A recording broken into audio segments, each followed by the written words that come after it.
नमस्कार, आप देख रहे हैं सबसे बड़ा मुद्दा। मैं हूं आपके साथ राहुल राजपूत। ओबीसी की 18 जातियों को एससी में शामिल करने के नोटिफिकेशन के हाईकोर्ट से रद्द होने के बाद सियासत गर्मा गई है। राजभर की पार्टी एसपी जहां सरकार को घेर रही है, तो वहीं सरकार में शामिल निषाद पार्टी अखिलेश पर आरोप लगा रही है। वैसे तो इन जातियों को एससी में शामिल करने का अधिकार संसद के पास है, तो क्या फिर केवल वोट के लिए सरकारों ने नोटिफिकेशन का खेल खेला और कोर्ट के फैसले के बाद इन जातियों के आधार पर राजनीति करने वाले छोटे दलों की रणनीति क्या होगी? ऐसे में सवाल उठता है कि एससी में शामिल होने का रास्ता हाईकोर्ट ने क्या बंद कर दिया? संसद का अधिकार, यूपी में सियासत बेशुमार। अखिलेश सरकार ने कोर्ट में दिया था गलत नोटिफिकेशन। जाति फेर में फंसेगा 24 का रण। निषाद पार्टी और एसबी की क्या होगी रणनीति? इन्हीं सवालों के साथ मेहमानों से चर्चा, लेकिन उससे पहले एक रिपोर्ट।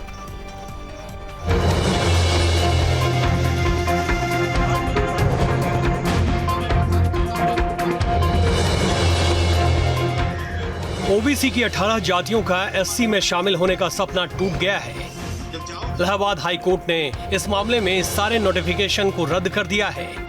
ये नोटिफिकेशन एसपी और बीजेपी शासनकाल में जारी किए गए थे।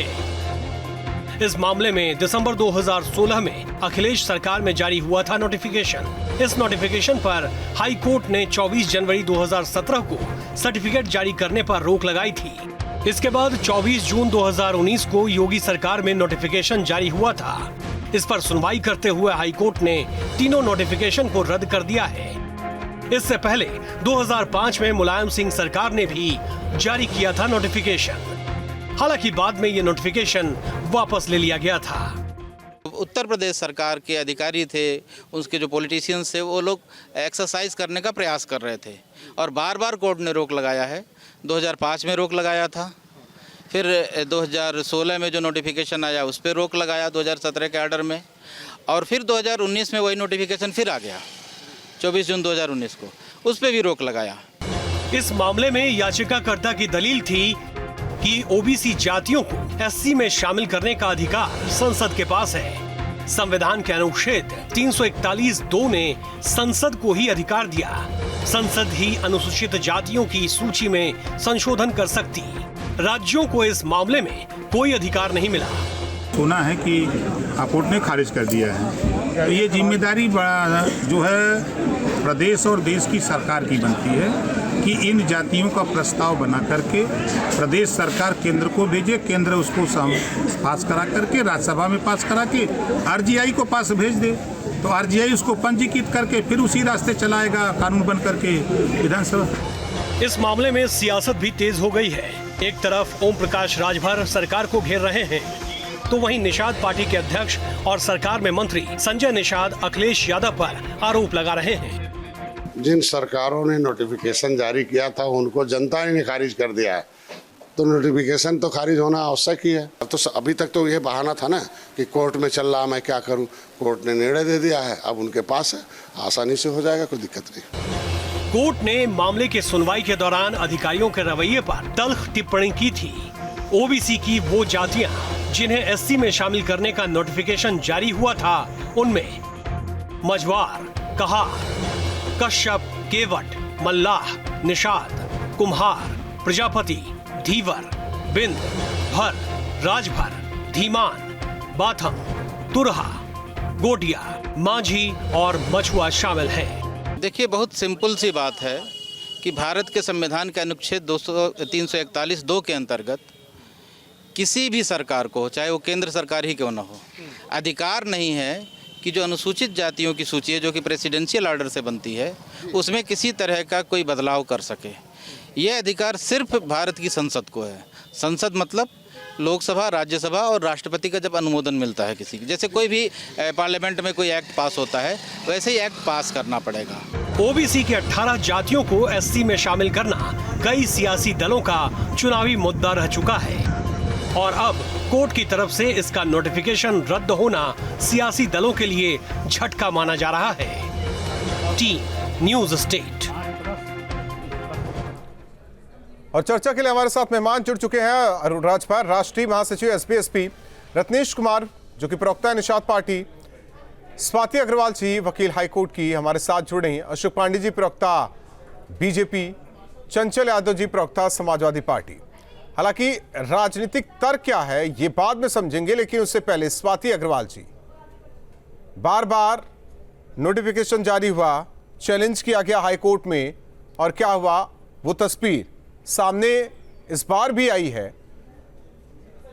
जरा दर्शकों को समझा दीजिए कि प्रोसेस क्या है और क्या अपनाया जाता है।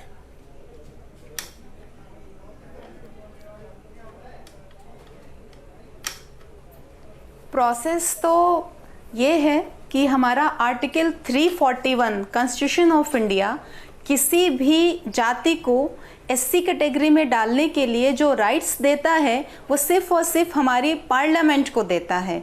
हाँ, ऑन द कॉन्ट्रेरी जो हमारे कंट्री के प्रेसिडेंट हैं वो भी अगर इस मामले में जो जनरल कैटेगरीज हैं या ओबीसी की कैटेगरीज को अगर हमें एससी कैटेगरी में डालना होता है तो हमारे प्रेसिडेंट साहब कॉन्ट्रेरी जो गवर्नर होते हैं उनसे एक कंसल्टेशन करते हैं और वहाँ से एक नोटिफिकेशन इशू होता है, लेकिन लास्ट में जा करके ये हमारी पार्लियामेंट से ही पास होता है। तो आर्टिकल 341 को हम किसी भी लेवल पे जाके वॉलेट नहीं कर सकते और हमारी ऑनरेबल हाई कोर्ट ने यही फाइंडिंग दिया कि ये जो भी नोटिफिकेशंस 2016 में अखिलेश सरकार ने किया या जो 2019 में हमारी सरकार ने किया, ये आर्टिकल 341 का क्लियर वॉयलेशन है, जिसको कि किसी भी लेवल पर किसी भी कॉस्ट पर हमारी ऑनरेबल कोर्ट अलाउ नहीं कर सकती। अशोक पांडे जी, अगर आपको बातें समझ में आ गई होंगी तो गुमराह किसे किया जा रहा है? उन 18 जातियों को क्यों बार बार गुमराह किया जाता है? और लास्ट में जी ठीक है, अपनी बात पूरी कर लीजिए स्वाति जी, फिर अशोक जी से सवाल।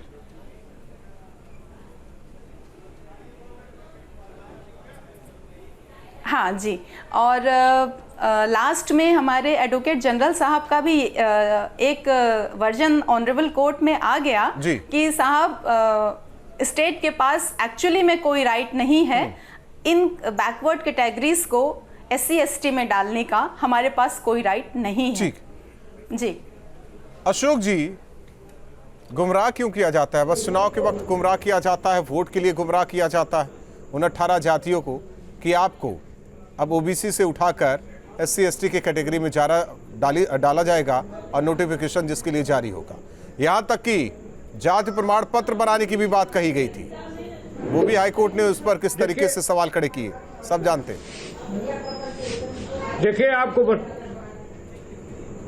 देखिए आपको बता दें कि हमने एक प्रस्ताव बना के भेजा था। निश्चित तौर पे हमें ये लगता है कि इन बिरादरियों को अनुसूचित जनजाति में जोड़ना चाहिए और इसलिए हमने प्रस्ताव बना के भेजा था। और सबसे बड़ी बात है, कोर्ट के फैसले को तो हम नहीं कुछ कह सकते, उन्होंने खारिज किया है, उस पर हम नहीं कर सकते, लेकिन हमारी जो नियत है उसमें खोट नहीं है। हम सिर्फ कोर्ट की नियत तो अखिलेश यादव की भी तो साफ थी। पार्लियामेंट को निश्चित तौर पर अशोक पांडे जी, देखिए नियत अगर आपकी भी साफ है तो अखिलेश यादव की भी साफ थी। का काम करेंगे।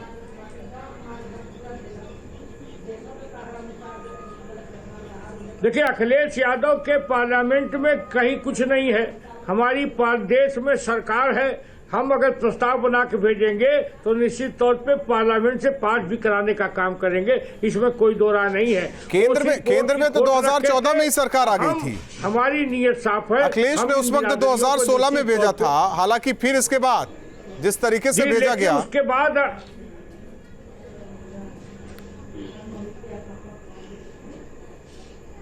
देखिए उसको भी कोर्ट ने खारिज किया था। ये कोर्ट का मामला है, इसे खारिज किया, लेकिन निश्चित तौर पे हम कहना चाहते हैं कि जिन जातियों को हमने अनुसूचित के लिए प्रस्ताव बना के भेजा था, निश्चित तौर पे हम उसे फिर से पार्लियामेंट से पास कराने का काम करेंगे। कब तक उम्मीद करें? ये जातियां कब तक उम्मीद करें कि केवल वोट बैंक की राजनीति में ही फंस कर रह जाएंगी और छोटी छोटी पार्टियां उभरती रहेंगी?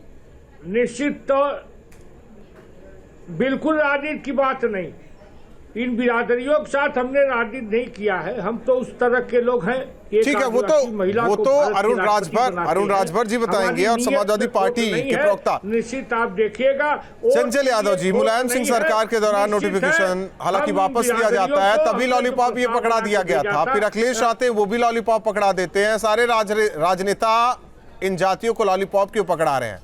वोट बैंक को लेकर? वोट बैंक लिया, अपना काम बना, नोटिफिकेशन जारी कर दिया, काम खत्म। फिर अगला जो आएगा देखेगा।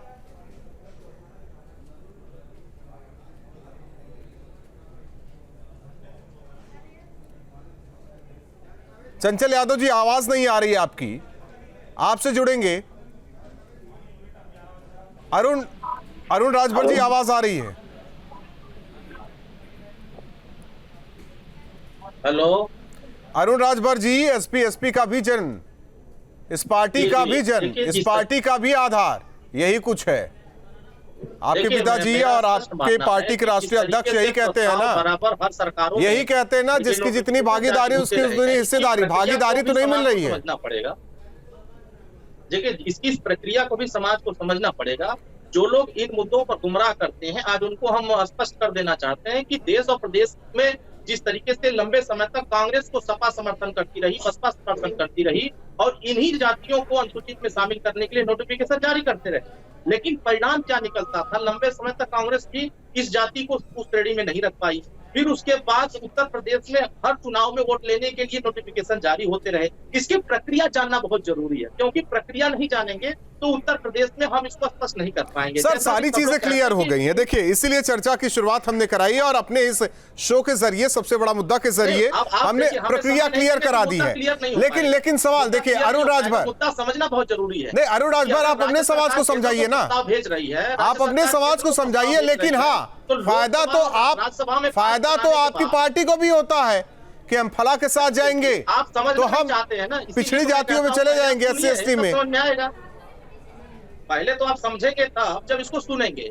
3 अक्टूबर 2013 को इलाहाबाद हाईकोर्ट ने फैसला दिया था कि जो मजबूत जातियां हैं पिछड़ी जाति में, वो आरक्षण का लाभ अपनी आबादी से ज्यादा उठा रही, इनकी आरक्षण को रोक लगाई जाए। क्या उस समय आपने चर्चा किया? नहीं किया। दलित समाज पर जब आरक्षण पर चर्चा हुई, उस समय कहा गया था कि दलितों में जो बड़ी जातियां, वो आरक्षण का लाभ दलितों को सबसे ज्यादा उठा रही। उस पर रोक लगाने के लिए हाईकोर्ट ने किया। उस समय तत्कालीन समाजवादी पार्टी की सरकार ने कहा कि हम इसको लागू नहीं होने देंगे, क्योंकि इसमें हमारी जातियों के साथ नुकसान हो जाएगा। उस समय माननीय ओम प्रकाश राजभर ने कहा था कि अगर उस समय तत्कालीन समाजवादी सरकार इस फैसले को लागू कर देती तो आज जो 18 जातियों को हाईकोर्ट ने रोक लगाई है, वह रोक लगाने की जरूरत नहीं पड़ती। सवाल दूसरा है कि राज्य सरकार अगर केंद्र को प्रस्ताव भेज रही है, तो जो जितने पिछड़े दलित नेता हैं, सांसद हैं, वो क्यों नहीं आवाज उठाते हैं? और इसकी प्रक्रिया लोकसभा राज्यसभा के बाद खत्म नहीं होती है, वो अनुसूचित जाति आयोग के पास जाती है, वहां से मोहर लगता है, उसके बाद RGI के पास जाता है, register of general of India के पास जाता है। लेकिन अरुण राजभर, क्या एक ही प्रोसेस बार बार अपनाया जा रहा है? नोटिफिकेशन जारी कर दीजिए, काम खत्म, नोटिफिकेशन जारी कर दीजिए, काम खत्म। समाज को मूर्ख बनाया जाता है और इसके नेता मूर्ख बनाते हैं। सवाल इस बात उसमें तो आप लोग भी शामिल हैं, आपकी पार्टी भी शामिल है। समिति रिपोर्ट क्यों नहीं लागू करते हैं? जबकि वही जातियां, इन जातियों को हमने शामिल किया है कि 79 जातियां, जिसमें 18 ये भी हैं, उनको भी हमने मजबूत को 7% में खड़ा किया है, 9% कमजोर को खड़ा किया है और 11% एकदम कमजोर खड़ा किया है। और सारे नौकरियों भर्ती करने के लिए जैसे माननीय मुख्यमंत्री ने परीक्षण कराना शुरू किया अभी वर्तमान में, अगर यही काम लागू करके और इन जातियों को नौकरियों में हिस्सेदारी दिया जाता तो यह सवाल ही खत्म हो जाता कि हमको ST में जाना है कि ST में जाना है कि अनुसूचित में जाना, कहाँ जाना, वो सवाल नहीं रहता। जब राज्य सरकार के पास जो पावर है, 27% विभाजन की बात माननीय ओम प्रकाश राजभर जी कर रहे हैं कि आप पहले आरक्षण जो 27% है, जिसमें मजबूत जातियां जो लाभ उठा रहे हैं, उनको किनारे लगा दीजिए और जो कमजोर जातियां उनको फ्रंट पर ला दीजिए। जब उनको नौकरियों में हिस्सेदारी देने लगे तो मुझे लगता है कि सामाजिक न्याय वास्तविक जो होना है वो होने लगेगा, क्योंकि यह पूर्व की सरकारों ने जो इनके साथ धोखा किया है। ठीक है, पूर्व की सरकार की बात कर रहे हैं चंचल जी। देख रहे हैं चंचल जी, घुमा फिरा कर बात समाजवादी पार्टी के इर्द गिर्द घूम रही है। सबसे पहली बात बताऊं कि बीजेपी हमेशा जो है डिवाइड एंड रूल का काम करती है, जाति से जाति लड़ाने का काम करती है, जो है काम करती है। इनका ये अगर आप देखें, ट्रैक रिकॉर्ड देखें तो लगातार पिछले जितने भी समय में लगातार इन्होंने तो लड़ाने का काम किया है। मैं आपको बताना चाहता हूँ कि देखिए हमारी सरकार ने स्पष्ट, हम लोगों ने अपनी मैनिफेस्टो में लिखा था कि जातिगत जनगणना एक बार जारी हो जाए, जातिगत जनगणना जारी हो जाने के बाद क्या होगा, जिसकी इतनी संख्या भारी उसकी उतनी हिस्सेदारी। और देखिए अब तक बहुत पहले से भी नारा चलता आ रहा है कि सोशलिस्टों ने बांधी जा पिछले 5 साल। और देखिए आज के टाइम में क्या सिस्टम है कि आरक्षण को स्टेप बाय स्टेप करके लगातार खत्म करने की बीजेपी के द्वारा एक बड़ी साजिश की जा रही है। और आप देखिए 2014 में जब हमारा आदरणीय प्रधानमंत्री समाजवादी पार्टी मैं ये करने वाला हूँ तो जब थे तब क्यों नहीं किए? ये प्रदेश की जनता को बताओ कि हमने नहीं किया क्योंकि हमारी मंशा नहीं। अगर मंशा रही होती तो आप करके इन जातियों का समस्या हल कर दी होती। अरुण जी बोलने दीजिए। समाज को मूर्ख बनाते हैं, वो जानते हैं कि हम अरुण राजभर जी सुन लीजिए, वो अपनी जातियों को बार-बार चंचल जी को सुन लीजिए। सुन लीजिए, जो मुझे पता है आपका जो काफी था आप लोगों का ठीक ठाक, लेकिन आप फिर से 3 अक्टूबर 2013 के फैसले को आप हाई कोर्ट से निकाल लीजिए और आप बताइए कि आपकी सरकार को क्या आदेश दिया गया था कि जो जातियां आरक्षण का लाभ नहीं पाएंगे उनको आरक्षण देने की बात हुई थी कि नहीं हुई, जो राज्य सरकार कर सकती है। और जो राज्य सरकार नहीं कर सकती आप उसी को प्रस्ताव भेजते हैं और उसी को हाई कोर्ट में जाकर स्टे लेते हैं। तो क्या उस जो अन्याय हो रहा है या हो रहा था, उस अन्याय में तो समाजवादी पार्टी भी शामिल थी। समाजवादी पार्टी अपने आप को पाक साहब क्यों बता रही है? ये स्पष्ट हो जाएगा कि स्पष्ट हो जाएगा कि समाजवादी पार्टी कितना विरोधी है। और मुझे तो लगा था कि 2022 में पिछड़े विरोधी लोग न्याय देने की तय हो जाएगी। आप कई बार मुख्यमंत्री थी, अब आप जातिगत आप नहीं ठीक है चंचल जी, आप जातिगत जनगणना पर आ गए। बात कहाँ हो रही थी, आप कहाँ पलट रहे हैं बात को? आप नहीं, आप डिरेल हो रहे हैं तो मैं वक्त जाया नहीं करूंगा। रत्नेश कुमार जी, आपकी पार्टी से भी पूछा जाएगा, तो आप जिनके साथ हैं उन्होंने भी वही हाल किया जो पुरानी सरकार करती रही जी, क्या जवाब देंगे?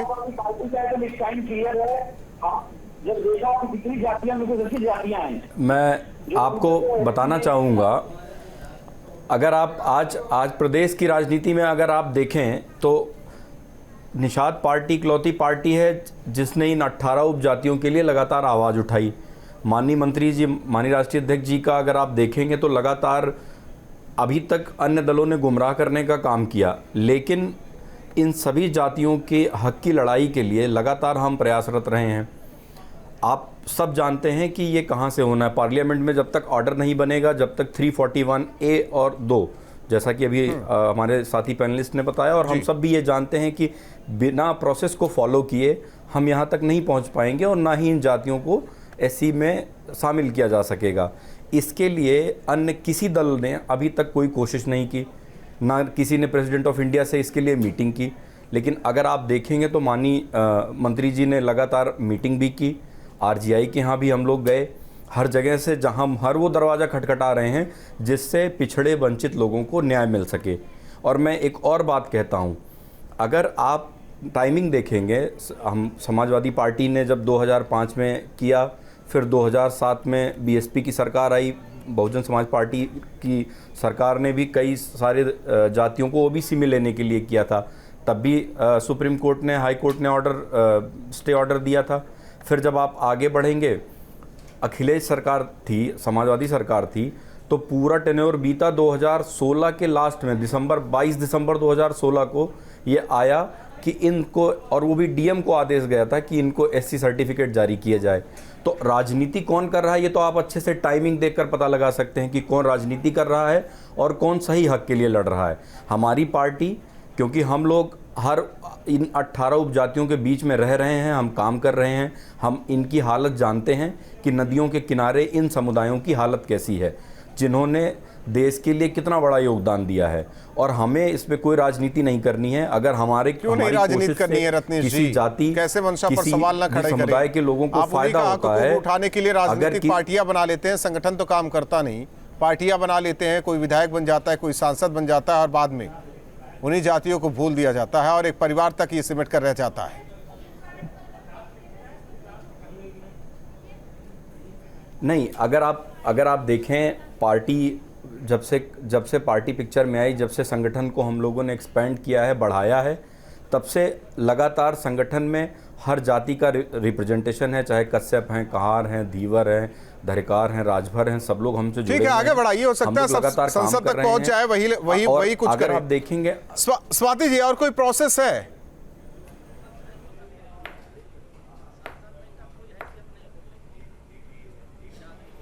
नहीं, मुझे एक चीज समझ में नहीं आती, जब ये एक मुहिम 2005 से चल रहा है तो प्रोसीजर को फॉलो क्यों नहीं किया जाता? क्या हर सरकार सिर्फ और सिर्फ लॉलीपॉप देना चाहती है? अगर सरकार एक्चुअली में इसके लिए सीरियस है और वो 341 आर्टिकल को बखूबी जानती है कि पार्ट 1 में क्या करना है, पार्ट 2 में क्या करना है, बावजूद उसके प्रोसेस को फॉलो क्यों नहीं किया जाता?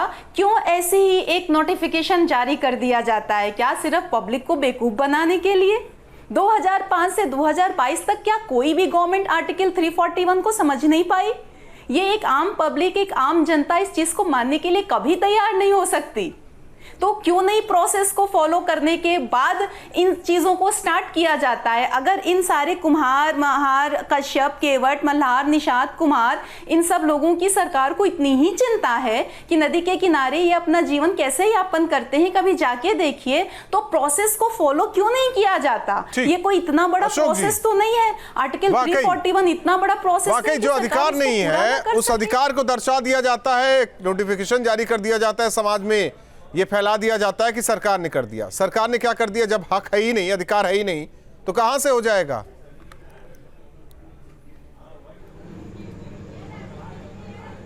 देखिए, प्रदेश सरकारों के हक है कि वो प्रस्ताव बना के भेजें, निश्चित तौर पे। लेकिन प्रस्ताव कहां बनाया जा रहा है अशोक जी? नोटिफिकेशन जारी किया जा रहा है। अखिलेश के टाइम में तो डीएम को भी आदेश दे दिया गया था कि जाति प्रमाण पत्र बनवाइए इनके एससी के। उसके बाद हम प्रस्ताव जी निश्चित तौर पे इसके बाद हम प्रस्ताव बना के पार्लियामेंट से पास कराने का काम करेंगे, क्योंकि हमें मालूम है कि पानी के इन खेतिहरों को न्याय मिलना चाहिए। अशोक जी, 24 से पहले होगा या 24 के बाद होगा? मिलना चाहिए इनको, इनका हक मिलना चाहिए। 24 से पहले होगा या 24 के बाद होगा? संकल्पित है।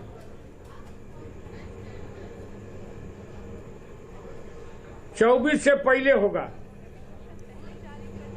बहुत बहुत धन्यवाद आप पांचों मेहमानों का हमारे साथ जुड़ने के लिए। तो हाईकोर्ट ने जिस तरीके से नोटिफिकेशन को हटा दिया और यह कहा कि ये अधिकार केवल संसद को है। 18 वो जातियां जिसे एससी में शामिल करने की कवायद हर सरकार में होती रही और ये लगातार कहा जा रहा है कि हर सरकार आती रही, एक लॉलीपॉप इन जातियों को दिया जाता रहा, पूरे प्रोसेस को नहीं समझा जा रहा। बीजेपी का कहना है कि हम 24 से पहले इन जातियों को एससी में शामिल कराएंगे। हालांकि देखना होगा कि 24 से पहले क्या इन जातियों को जो ओबीसी में है अभी 18 जातियां वो एससी में शामिल होती हैं। इसी के साथ सबसे बड़ा मुद्दा में बस इतना ही।